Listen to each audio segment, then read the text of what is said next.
Hey, architecture firm owners and emerging leaders.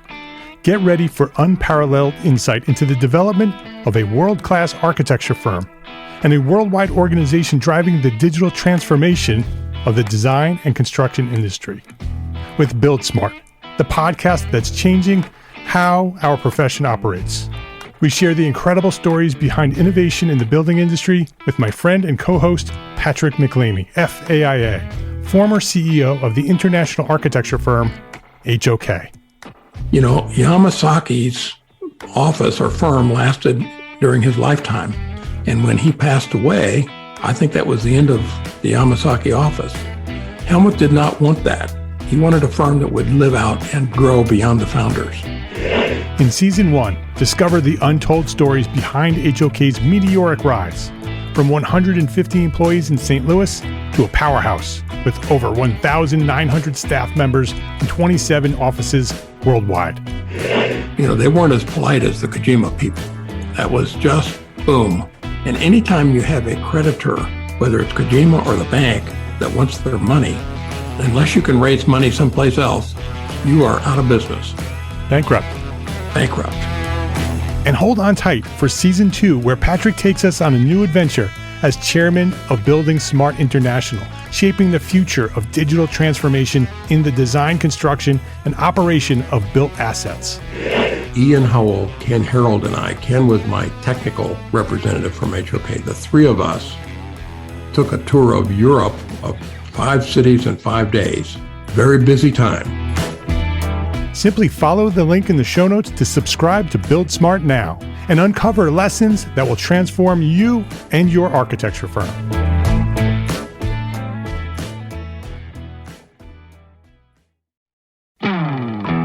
Hey, architecture firm owners and emerging leaders. Get ready for unparalleled insight into the development of a world-class architecture firm and a worldwide organization driving the digital transformation of the design and construction industry. With Build Smart, the podcast that's changing how our profession operates. We share the incredible stories behind innovation in the building industry with my friend and co-host, Patrick McLeamy, FAIA, former CEO of the international architecture firm, HOK. You know, Yamasaki's office or firm lasted during his lifetime. And when he passed away, I think that was the end of the Yamasaki office.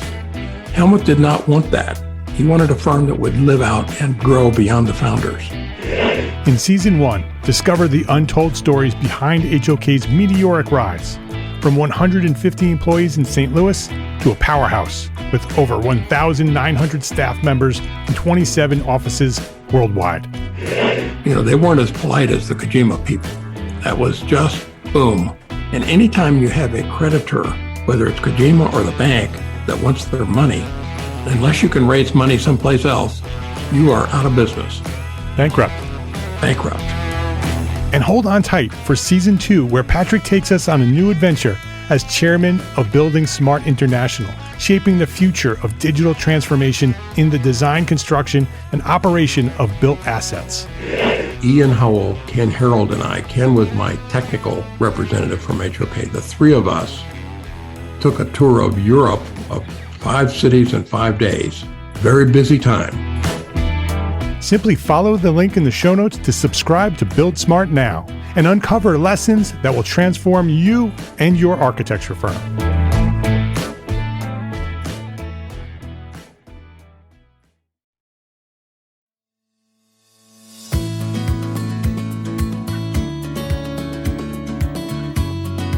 My name is Mark R. LePage, and you are listening to EntreArchitect Podcast, where each week I speak with inspiring, passionate people who share their knowledge and expertise, all to help you build a better business as a small firm entrepreneur architect.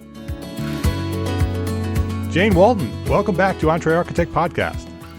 It is so great being back with you. I feel like we lost a year and a half of our lives, and the last time I was smiling was when I had a podcast with you. Yeah, it's been a long time that we've been going through all of this. I may have to make you a co-host at this point. Oh, let's do it. Let's do it. Because this is I think I'll have to go back and check the archives. This is your 6th visit to the EntreArchitect Podcast. You have shared so much valuable information with us and our community. We appreciate you so much, and I'm really very excited about talking about your book, your new book today. I'm looking forward to that. I want to just introduce you to the people who may not know who you are. First of all, if you don't know Jane, go back to the archives over at EntreArchitect.com. You can go to EntreArchitect.com/search. Ooh, that's a tongue twister. /search. And you can search anything there, but search Jane Walton, and you will find 5 episodes on the podcast. The first one, this is amazing. First one back in August of 2015 was your first visit, how to avoid burnout. And then you were back in February 2018, organizing your business beautifully. And then during COVID, I invited you on. We saw that there was a need. There was clearly a crisis. You were on in April 2020, right as the COVID crisis hit. We did a 2-part episode, actually 2 episodes, so 2 parts, unleashing the collective power of your team, very focused on what are we doing right now in that time of crisis, but very applicable to everything that's happening today. So go back and listen to that. And then the last one was just this past July. You were on for how to delegate, a question that we get so often from small firm architects. How do I delegate so I can be more focused in the things I do? So go to EntreArchitect.com/search. You can find all of that.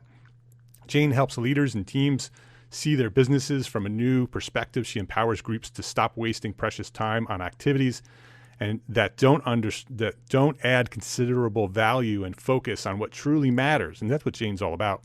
Jane knows that by cutting out the noise, you will run your business in a productive and fulfilling manner. Employees will be more focused and less stressed, and you will deliver brilliant business that secures a lifetime of loyal clients. She is an author and an engaging, dynamic public speaker. That's why I love having her here. She's always sharing great knowledge in a very direct but very positive way, telling it the way it is. So I always love having you on the show, Jane. It's a pleasure having you here with us today. Good to be here. Thanks. You have a new book called Work is Art, and you sent me a preview copy of it, and it is beautiful. And it's something that everybody should go check out. It is a provocative name for an architect. Work is art. That rings very true to many of us. I want to dive into the book just for some context. So anybody who I would highly recommend everybody go back to one of those other episodes and listen to Jane's full origin story. Fascinating life and how she got to where she is today. But just for some context, Jane, why don't you give us a little bit of a brief version of that story? Who are you and what do you do? Sure. Well, I've spent the last 20 plus years in the AEC industry, 11 of those as a consultant. And what's nice about being a consultant is you can kind of choose who you want to work with. So I want to work with architects. I want to work with interior designers, planners. So that's the world I have embraced. That's what I grew up with. My dad was an architect. So that's where I spend a lot of my time. And yes, I knew this book in particular would appeal to designers. I sort of call it, it's almost like a children's book for adults in that it is lots of graphics, lots of beautiful design, and not too many words, but we're really careful about the words we chose. Yeah, it's beautifully designed. And it does sort of, you open it up and it's sort of like a storybook, like in the way it's presented. You feel like, okay, I'm going to sit down, got a cup of hot chocolate and wrap myself in a blanket, and I'm going to sit and read Work is Art. And it shares a powerfully simple message for our community, specifically of architects and designers. What was the inspiration? Why did you write it? You know, I being in with a big company and then working with all different sizes of companies, I always saw where, and I even noticed this when I was a leader before I sort of got in an HR role, it's people kept sort of adopting the flavor of the month. So mission statement, vision statement, business excellence, core competencies, even the why. And I hope I hear from Simon, because I kind of, I'll tell you why I even put that in there. But I would sit with leaders and they would say, oh, yeah, we've got this program. It's great. And we have values. And I said, great, what are your values? None of them could tell me. You got to go look it up. We've got the vision statement. What is it? Nobody could tell me. And so so this, my favorite quote is, a wealth of information creates a poverty of attention. And this was written by a gentleman, I think in the 30s, he was doing business, 30s or 40s. And I have that in the book, but people are so overwhelmed with what they're having to do, and any other noise on top of it that's not adding value. I talk about that, overwhelm the brain. So all of these ideas, this mission statement, vision, competencies, lean, all these things are all great individually, but kind of like paint. And I use this analogy in the book of like using the elements that you would use to create a piece of work to design your company. Too many bright, shiny colors mixed together become brown, muddy mess. And so you overwhelm the brain and you don't have anything. Nothing sticks, nothing's meaningful, and nothing, there's just not a clear action, something that people can really sink their teeth into. So I look at how much time and energy these designers spend thinking through every detail of a room, every detail of a finish, every detail of the flow and so I want them to do the same for their company. So it's beautifully thought through. There's not any more than it needs to be. It flows well and it's simple. And then I sort of walk them through, I think, how they can do this. Can you walk us through some of the ways of how the book is structured so we can sort of have an understanding of what it's all about? Sure. And I use the elements of art design. So I use, contrast, scale, focal point, unity, rhythm. So I go into detail with each one of them, but I think it starts with, especially for smaller firms, and especially if you're new, I feel like it takes 5 years to start even figuring out who you are, and what you have to offer. So that takes some time, but you have to be really clear on where you want to stand out amongst the others. And then when you think of where you want to stand out, does it make a difference to folks? But a lot of times I'll go in to firms and it's very clear to me after some time visiting with people where they stand out. I just did this exercise with a firm in Boston, and we got feedback from clients. What is their differentiator? How do they stand out? And first of all, everyone needs to do that, because the feedback you'll get a lot of times is just beautiful, and that's stuff you can use on your website. So that's good. But it shows what they're left with, after working with you, what is it that they're left with? So I always, we get in our brain, who we are and what we are, and are we delivering on it? I worked with a firm who was, going to be very, very, very engaged in sustainability. They were early on. And they have a beautiful statement that they say internally and externally. People externally don't really understand what they're saying, but it sounds pretty beautiful. And I found out people internally sometimes didn't really know what it meant. And also, they were taking work that wasn't fitting what they said they're all about. And that was disappointing and confusing to folks. But I think getting really clear on what you're about, and then does that make good business sense? You got to sort of test. Do people want it? Will they pay for it? Is it the right way to go? So I think that's where everyone needs to start in designing their company. And it's not to say you can't change that and it can't evolve, but I think you need to go through that process, because people who are working for you need to understand it, and people that are wanting to hire you need to understand it. And I say too that, someone said, we design beautiful buildings. And I said, that's sort of the point of entry of being an architect. From a client's point of view, well, of course you do. You're an architect. So tell me more. And really what I like to get it down to is sort of 3 areas of focus that kind of build on each other. We call that the focal point. But I would say with contrast, it's who you are. And then if you're a specialist, then you need to be hiring specialists to do the work. If you're doing generalist work, then that's a different person to hire. If you're doing have a lot of projects going on, that takes a different person that can multitask. So there's a lot of strings that go through, understanding that and scaling your business. Yeah. but focus is, what I'm trying to get to is, what are the three things they can remember that you're all about? And then how do you, so they're making decisions based on that throughout the day. You're selling that, you're able to deliver on it. And I really like when you have three things that also apply to how you're working together internally and organizing things internally. It's not just an external focus, but something people can remember, and then you can start getting momentum on it. This is my big thing, Mark, is that so many firms are scrambling around and they can't get momentum. I'm getting ready to meet with a firm in an hour, and they've been acquired. They were acquired a while back, and they're still acting like an individual firm, and they're still trying to figure out all the different markets they need to be in. And part of my conversation is, when you were acquired, what did they hire you for? And are you really, really razor sharp focused on that to get huge momentum? This is an international firm.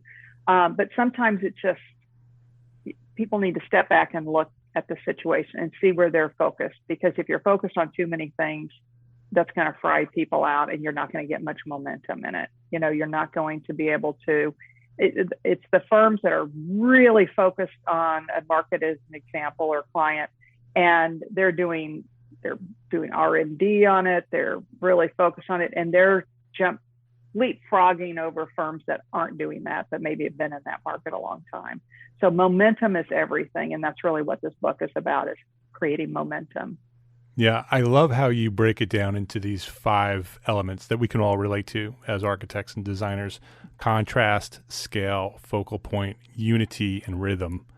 We can all relate to that. We all understand what those words are, but what Jane is doing is applying those words to designing our business and sort of breaking down how we design a successful business. We need to focus on each one of these elements to design a business that works really well. So you started with contrast, and understanding that the contrast allows a firm to stand out, right? That's what contrast does. It sort of gives you two sides, black and white, and darkness and light.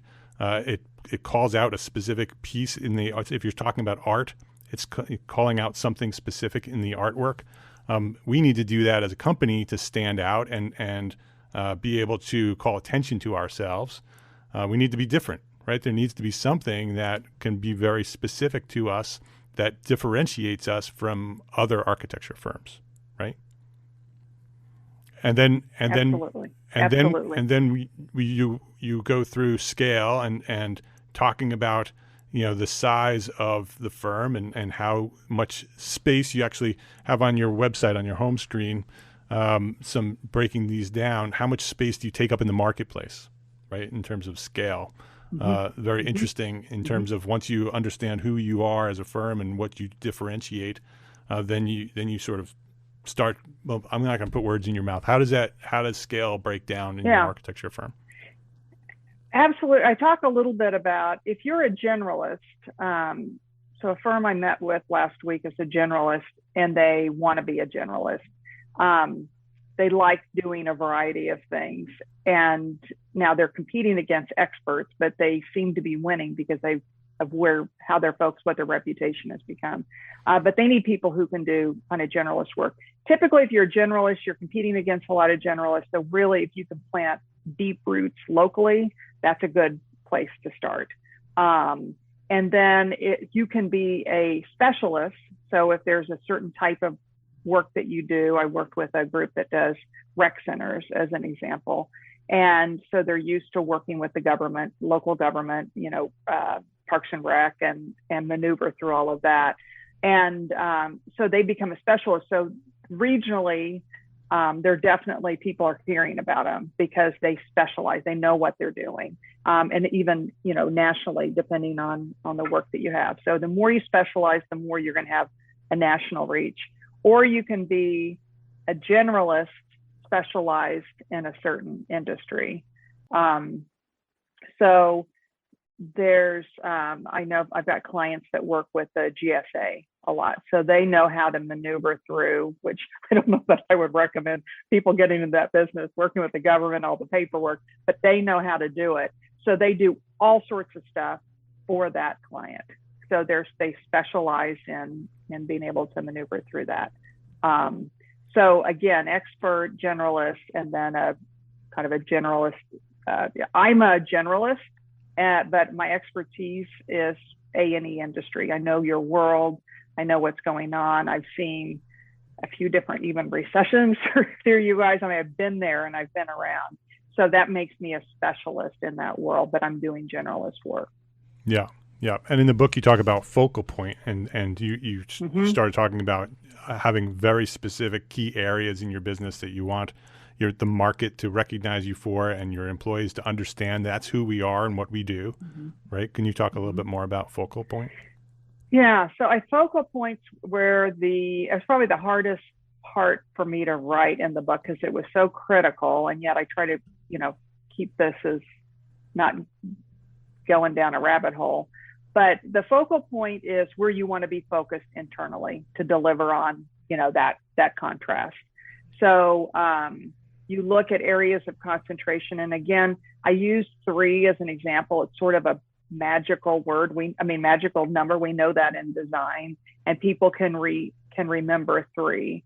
And so if you can find 3 areas. So let's see, the group that I worked with last week, their 3 became impact, context, and experience. And context was, they're generalists, but they really dig into where the building is. They're very familiar with their city, very ingrained in their city. And so they really use context into where that building is around folks. And so they really create kind of unexpected solutions. They don't have their look.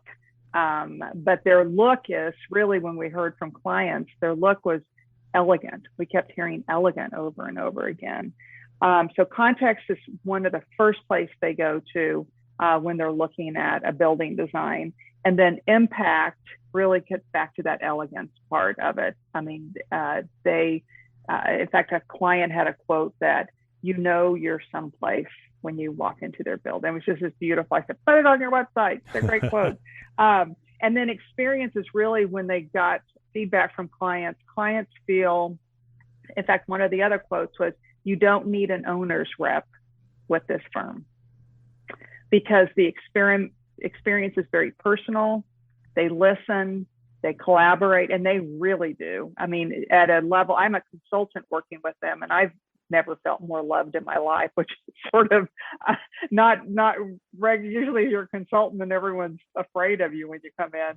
But, there's something really special. So we outline these 3 areas, and that's really what they're going to focus on. Those 3 areas as they're getting work, delivering work, and as they're working together, they want the experience inside the firm to be just as special, and it is.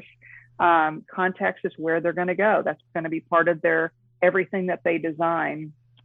And then, with that experience and bringing people together, their impact is just tremendous. And that's part of their heart of where they want to be focused on in their city and what they want to be contributing. But these 3 things, let's say you're going to design something internally, a program. Well, impact, context, and experience those are the 3 things you're going to use.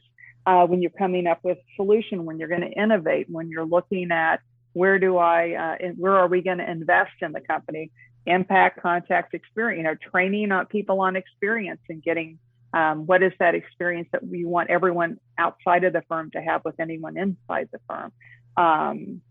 So it's 3 things they can remember and they can get momentum on. And then if each person owns these 3, they're going to come up with ideas every day that they're working. They're going to be thinking of these things. And again, momentum is the key in this. And if everyone's focused on this versus 5,000 different things, you're gonna really make a difference. And then people get really excited about that. When they know they've got some autonomy and and they can deliver on this, and how they delivered on it is very exciting.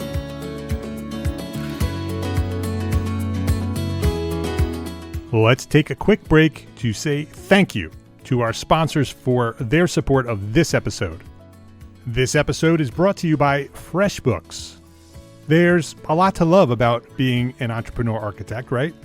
But trying to figure out your financials on your own is not one of those things. Luckily, there's FreshBooks, the all-in-one accounting solution that's built for business owners like us. FreshBooks takes all the not-so-fun parts of running a business, from building and tracking invoices to managing online payments to organizing expenses, and automates them with features like the new digital bills and receipt scanner, saving you up to 11 hours per week in the process. 11 hours. FreshBooks has your back at tax time, too. It's almost tax time. With a ton of reports to choose from, you'll know exactly where your business stands, and you can easily hand the keys over to your accountant so they can take over when it's time to reconcile everything for the year. Try FreshBooks. Try FreshBooks for free for 30 days. No credit card required. It's free. Go to freshbooks.com/architect. freshbooks.com/architect. Get started today. That's freshbooks.com/architect. So, what will you do with your 11 more hours each week? This episode is brought to you by arcat.com. If you haven't used Arcat's Spec Wizard before, now is the time. Spec Wizard is a patented tool that allows you to specify a product in just 3 simple steps, all for free, without even registering. Completely accessible, completely free. Step 1, research and find the right products for your project at arcat.com. That's ARCAT.com. Step 2, use the Spec Wizard tool to select products and options, right? Simple. Step 3, generate a complete 3-part CSI or CSC specification based on your selections. That's it. A complete 3-part specification in an instant with Spec Wizard. Again, Spec Wizard is free to use and requires no registration, no payment, no email, none of it. It's free. Just head over to arcat.com and try Spec Wizard today. Spec Wizard at arcat.com. That's arcat.com. ARCAT.com. Please visit our sponsors today and thank them. Thank them for supporting you, the EntreArchitect community. What I love about the book is that it's not only strategic, right? We're talking about strategy here. Sort of these design elements are sort of a strategy, but it's very tactical as well. It's laid out where you not only teach the reader about each one of these elements and why it's important and how we can use it, but then you actually give us some specific instructions on how to apply it to your architecture firm, which I love. So it's not just inspiration and, oh, yeah, I'm really excited about this and it's a great, beautiful book, which it all is, but it also says, now go do it. And you give them very specific answers, questions and fill in the blanks and all those kind of things. Yeah, and I think there's still, I work with creatives, so they don't like being told what to do or how to go about it. In fact, when I was doing this session last week, I could just tell, I was taking them through the process, and there was a couple amazingly creative people, and you knew at first they were like, I don't want to do it that way. But at the end, it came out, and they're like, oh, this kind of works. So I tried to keep it, loose, that you guys can make it your own. Hopefully I've made it clear enough. I mean, I could make it really, really, really clear, but I didn't. It gives you enough to work with, which I think is important. But I think, focal point to me is the key to getting this. And it's not to say you can't it's interesting when we came up with the 3, it was like a lightning bolt through the room, because they're like, this is it, and that's when you got it. Now you may go through this and then realize one of them too iffy or, needs to have another word. I mean, it's great to have 3 words. You can have a few things if you need to, but you certainly want it memorable. So it's not to say you can't go back and tweak it a little bit, but boy, when you know. Yeah, for sure. And everything,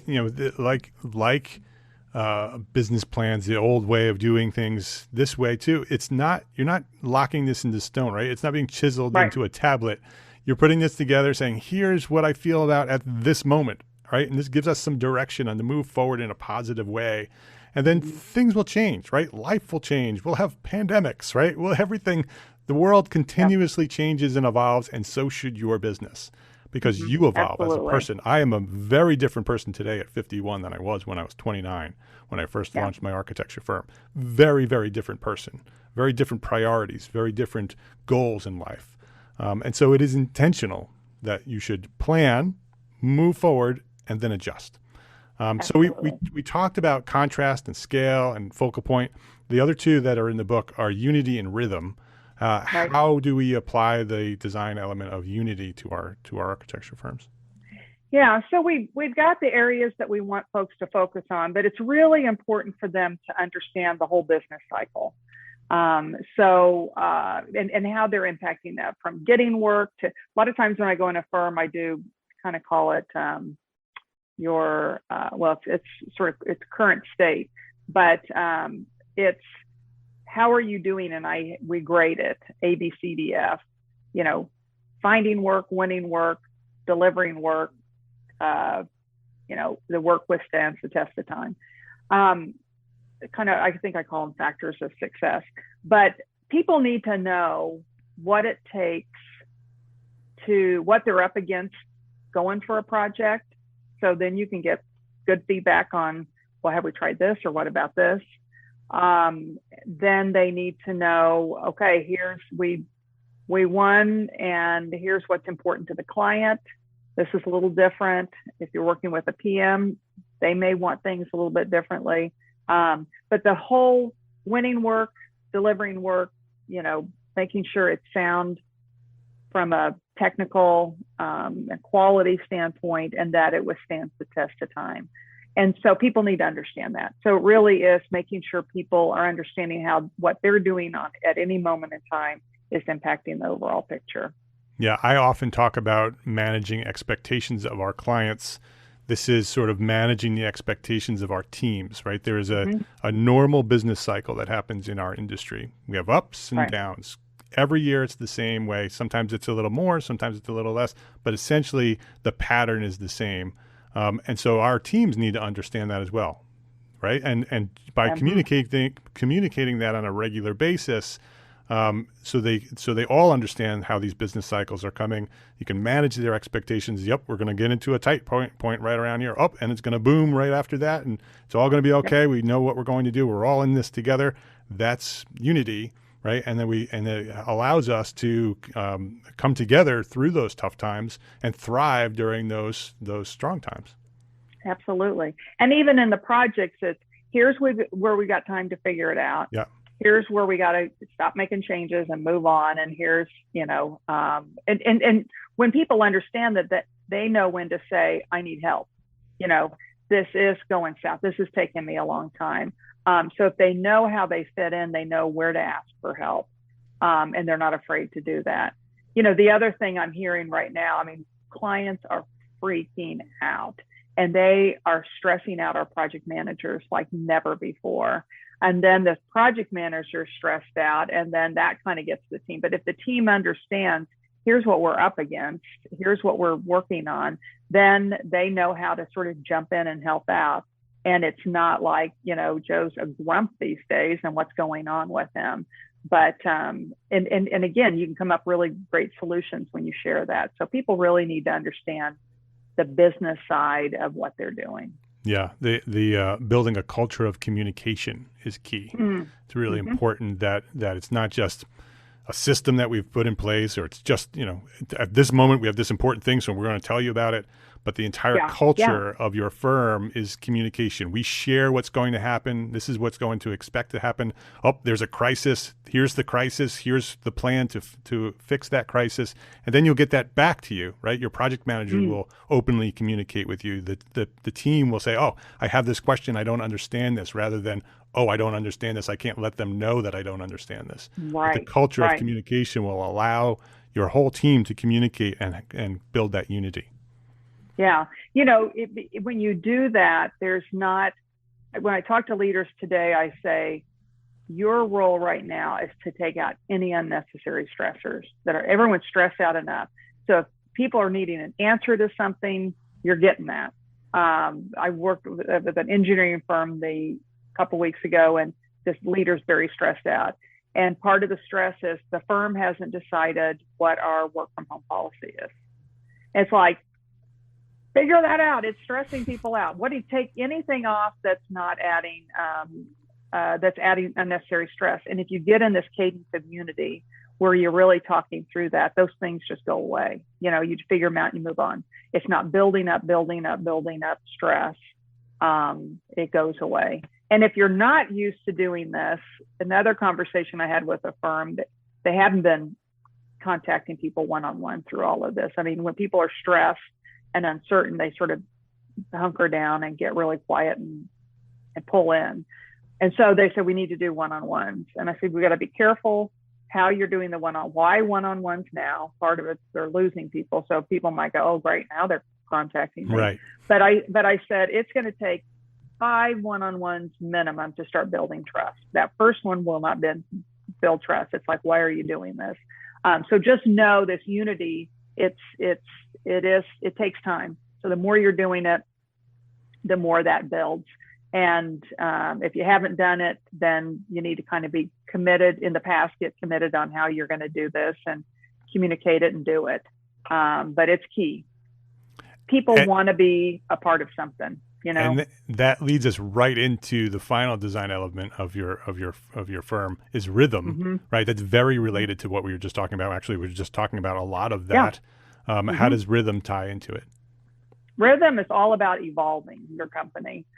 So it's stopping and saying, how did that go? What did we learn? What would we do differently? Certainly, and even any stage of a project would be good. But it's this idea of, ideation and what are we learning from this? What should we lean into more of it? I call it reflection, ideation, and adaptation. So the adaptation is, okay, that didn't work. Let's try something else. And we love that. We love this figuring stuff out and hearing from folks. And the key is to hear from everyone. We're not hearing from the quiet folks. And I think I've talked to you a lot about that in the past. Yeah. But creating those conditions and especially when it's problem solving, people are more likely to speak up than their opinion. But if you are constantly stopping and looking and saying, okay, we can change that. We'll change that now going forward. That's that evolution. Because you could be missing out on stuff. Things are changing. We're seeing that right now. I facilitate a session with, it was a Parks and Rec. It was, they were doing this fancy water thing. It was the first pool in this area, which is crazy. So we had the architect, the water specialist, the contractor, and the Parks and Rec. And one of the things we talked about was, okay, we got to do this differently. If we're going to get materials on time and choices of materials and what we can get at any moment in time, because it's changing every week. So they had to create this rhythm, this new rhythm within the group of handling this project differently than they have any others. Which, by the way, I think we're going to figure out is probably the right way to go about it anyway. But got to get in this rhythm of adaptation and evolving and growth. Yeah, that it's especially now, and that's very intentional, right? That's something that has to be very intentional, and it goes back to what we were just talking about with unity. That those one-on-ones, right? That's not something. Oh, there's a crisis. Maybe we should start having one-on-ones. That there's an intention, all right, we're going to have one-on-ones, and this is when we're going to have them. The evolution of a design or the ideation of the design and how that evolves throughout the process can be applied to your architecture firm as well. But that's all very intentional. It's planned and scheduled and created, right? When you create a piece of architecture or even a piece of art, you start with an idea, right? It's sketched out, and you say, okay, I'm going to put the paint here, and we're going to put a little paint here. And then through the creation of that piece of artwork, it evolves, and it ends up very often in a very different place than you had planned in the beginning. But it's because it was very intentional. You had this idea of what it's going to be. You proceeded, and then you adjusted. You evolved throughout the process, and you do the same thing with your business. Yeah, I mean, I think that what we said in the book was rhythm is about a frequent critical exploration becomes a welcome dance between ideas and points of view. You want that joy to relieve of, through these conversations. And I see this when people talk about buildings and ideas around design. I see that energy. So we need to have that same energy as we're coming back and critically looking at stuff and learning from it. If you get that rhythm of that going, I mean, you're going to be just fine, because that's everything for a firm if people feel comfortable doing that, and they should. It's only good stuff, Yeah, I love it, and I believe that our community will resonate with this book. I think that they will look at it and they'll say, "Oh, this is me. This makes sense for me." And so understanding contrast, scale, focal point, unity, rhythm, and applying that to your architecture firm so you can design a beautifully, productively, functional, successful architecture firm, it'll become very intuitive, right? You'll look at it and you'll say, "Oh, yes, I understand exactly how that works." And so I think that architects will really love this book. So how do we get it? Where's the book available? Well, and I will add to what you said. I mean, what I know about architecture is it's a hell of a lot of work. It doesn't pay like, an IT kid in Silicon Valley. There's a lot at stake. So you want it to be as great as an experience as possible. So the book you can get on my website. I'm not doing right now Amazon or anything like that because it's real specialized. We can't do bulk print, the way they do it. And I don't think it's for everyone. So it's on my website, janewaltonconsulting.com. And also be putting a workshop. I've got a couple different ways I'm going to help groups with this. One is a group virtual workshop. You'll get to have, 3 folks from your firm go through it. And I recommend a leader and then 2 levels below that person going through it. And then you'll also have some one-on-one time with me through that, especially as we work through focal point. Or you can have me come in and do the whole kit and caboodle for your firm. So that's what I've got offered, and that will be starting in 2022. But on my website, you can learn all about this. All right. The website is janewaltonconsulting.com. We'll have a link to that on the show notes. We'll also Jane will send us that information. We'll put it out to our community. So when those things are available, you'll know all about it. Before we wrap things up here, Jane, I'd love to get your take on the final question. You've answered this several times before. Every time you answer it in a different way. And so what do you think today? What's one thing that a small firm architect can do today, right now, to build a better business for tomorrow?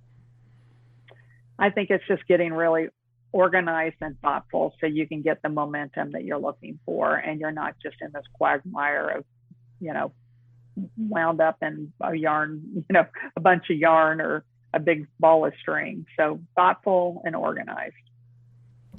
Jane Walton is her name. janewaltonconsulting.com is the website. Work is Art is the name of the book. Go check it out at janewaltonconsulting.com. We'll have links to all of that on the show notes. Jane, you always come with valuable information. You always leave me thinking, I need to think about what I'm doing here at EntreArchitect and Gable Media in a different way. You always sort of open my mind to sort of look at the way I'm doing things differently. And I know you're doing that with everybody who's listening. So I appreciate you for dedicating yourself to our profession. We are better for your activity in our profession. So I appreciate you for everything that you do for us architects and for sharing your knowledge here again at EntreArchitect Podcast. And thank you, Mark. And I will say I'm such a believer in what you're doing for the small architecture firms. And it's been so much needed. And I know how incredibly hard you work. I feel so guilty when I talk to you because I know how much time and effort you put into everything you do. And it's an inspiration for me. So let's do more of this. Thank you. Thank you, Jane. I appreciate that very much. All right. Thank you. Have a great week. If you liked this episode of EntreArchitect Podcast, please share a rating, write a review. Yep, if you liked this episode, go write about it. Wherever you're listening to this episode, they all have access to a rating or a review. I ask you to do that because that's how other architects will find it. And share this link, the link to this episode. If you liked it, share it with a friend who may not know what we're doing here at EntreArchitect. That's how we've grown over the last 10 years. Yes, 2022 is our 10th year here at EntreArchitect Podcast, and that is how we've grown because you share this link with a friend. That's how we've grown to serve thousands more architects just like you. And thank you to our sponsors because we could not do it without them. To sponsors for this episode, FreshBooks and ArtCat, thank you for their support.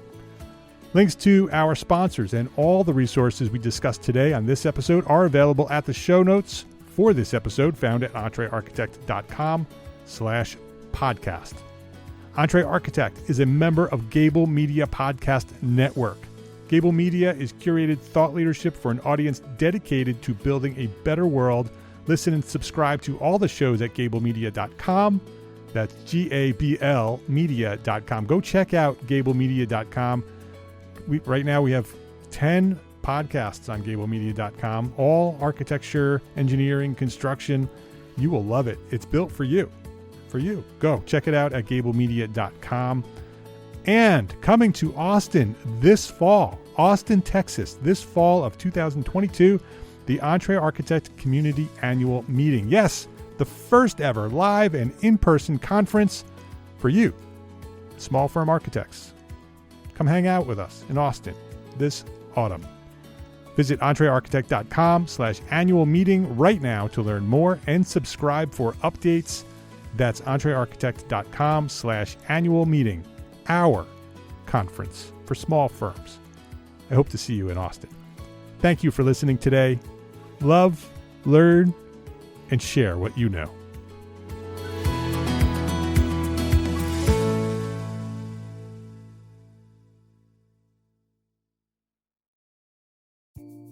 Imagine earning continuing education credits while doing exactly what you're doing right now.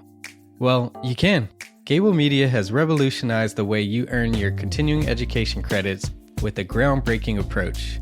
Forget running around town and scouring the internet for credit-worthy courses.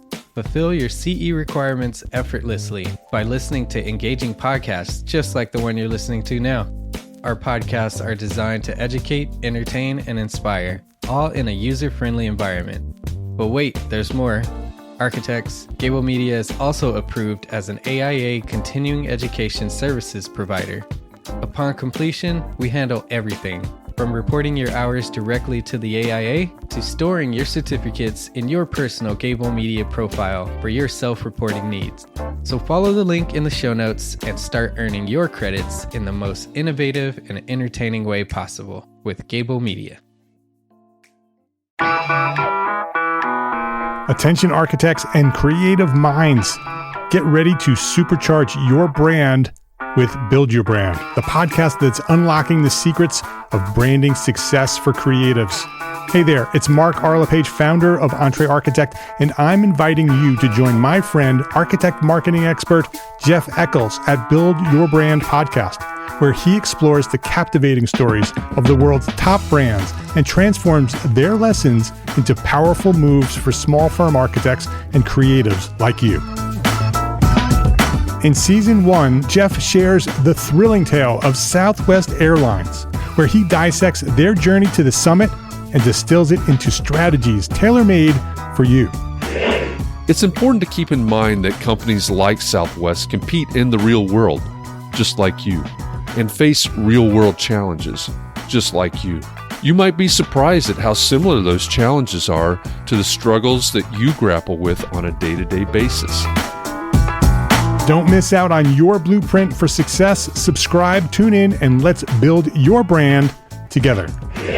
You may have noticed that the very best brands in the world are also known for having somewhat unique corporate cultures. That's often the glue that holds everything together when they encounter those rough spots. We don't do it because it inconveniences the passengers to whom we are primarily dedicated, the short haul, frequent flyer. Follow the link in the show notes to subscribe to Build Your Brand today. Remember, no matter the size, the journey's the same. Your brand's journey to the top starts here.